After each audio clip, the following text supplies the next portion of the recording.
Ainda no livro Eu Inconsciente, o Jung vai falar um pouco dos os efeitos da persona adequada, né? Isso está no parágrafo 306 do livro, né?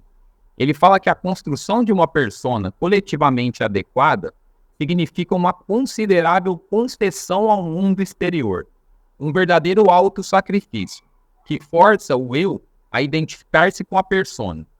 Isso leva certas pessoas a acreditarem que são o que imaginam ser. Isso é interessante, assim, porque essa exigência para que a gente se adapte a essa coletividade, é, ela exige mesmo um esforço e um verdadeiro autossacrifício.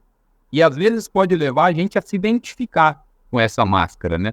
Aí a gente pode pensar, por exemplo, aquela pessoa que ela é a função que ela exerce. Então, sei lá, um médico, que ele é médico no trabalho, mas quando ele vai para casa, ele continua com a postura de médico, né? Ele continua mantendo o personagem do médico, né? Esse é um mal que na profissão do terapeuta também acontece muito, assim, da gente se identificar com a persona do terapeuta, né? Eu acho que assim, não é difícil encontrar esse terapeuta que ele é terapeuta em tempo integral. Então, assim, mesmo que já terminou o trabalho, que ele já não está atendendo, nem analisando ninguém mais, e ele vai para a casa dele e ele continua ainda nesse funcionamento de terapeuta, né? Ele continua analisando todas as situações, ele continua analisando as pessoas, as reações das pessoas, ele se coloca nesse lugar de orientador e ele não consegue sair desse papel, né? O risco da persona seria isso, né? Para a gente se adequar, às vezes a gente faz muito sacrifício. E às vezes a gente pode correr o risco de se identificar com esse personagem mesmo, né? Então é um pouco disso que aparece. O Jung vai dizer que a identificação com esse personagem, ela não vai passar ilesa, né? A gente vai sofrer alguma consequência com isso, né? Ou vai precisar de alguma forma para dar vazão para esses lados da personalidade que ficaram excluídos desse papel social. E ele continua falando assim, ó, a ausência de alma, que essa mentalidade, essa de ficar identificado com a persona, parece acarretar, é só aparente, pois o inconsciente não tolera de forma alguma tal desvio do centro de gravidade. Se observarmos criticamente casos dessa espécie, descobriremos que a máscara perfeita é compensada no interior por uma vida particular. E aí ele cita alguns exemplos. Olha, ele fala, naturalmente, quem constrói uma persona boa demais sofrerá crises de irritabilidade.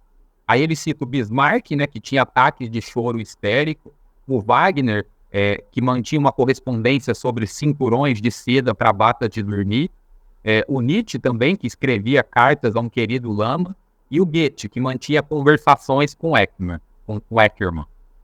Então ele mostra aí essa compensação do inconsciente, né, como reação a essa identificação com a persona, ou com essa persona boa demais, né? Ele segue ainda no livro o Eu Inconsciente, falando um pouco dos efeitos, né, dessa identificação com a persona. E ele fala assim, ó, essas identificações com o papel social são fontes abundantes de neurose. O homem jamais conseguirá desembaraçar-se de si mesmo em benefício de uma personalidade artificial. A simples tentativa de fazê-lo desencadeia, em todos os casos habituais, reações inconscientes. Então, assim, quais são essas reações, né, que vão acontecer no caso da identificação, no caso dessa máscara se colar no rosto, aí, da gente se identificar com esse personagem ou esse papel social, né? Ele vai dizer que vão surgir reações inconscientes, como caprichos, afetos, angústias, ideias obsessivas, fraquezas, vícios e etc., né?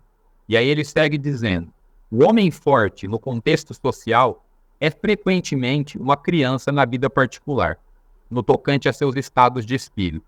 Sua disciplina pública, particularmente exigida dos outros, seja lamentavelmente no lar. E a alegria profissional que ostenta mostra em casa um rosto melancólico. Essa ideia da alegria e da melancolia é interessante, acho que talvez vocês tenham algum exemplo aí no convívio de vocês, né? É aquela pessoa que ela está no trabalho e ela está ali sempre feliz, sempre disposta, sempre solícita, né, pronta a ajudar, né, e a gente cria essa imagem, né, desse profissional feliz e realizado, que parece não ter nenhum problema, que está sempre alegre e bem disposto, né, mas quando a gente conhece a pessoa na vida real, a gente percebe que tem uma profunda tristeza ali por trás disso, né, e acaba, esse lado obscuro acaba se manifestando na vida pessoal, né, e de repente se a gente conversa aí com a família dessa pessoa, essa família provavelmente vai descrever uma outra pessoa.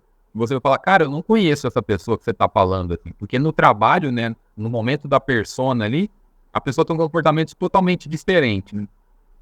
Então a gente está falando um pouco aqui dessa compensação, né? No caso da identificação com a persona.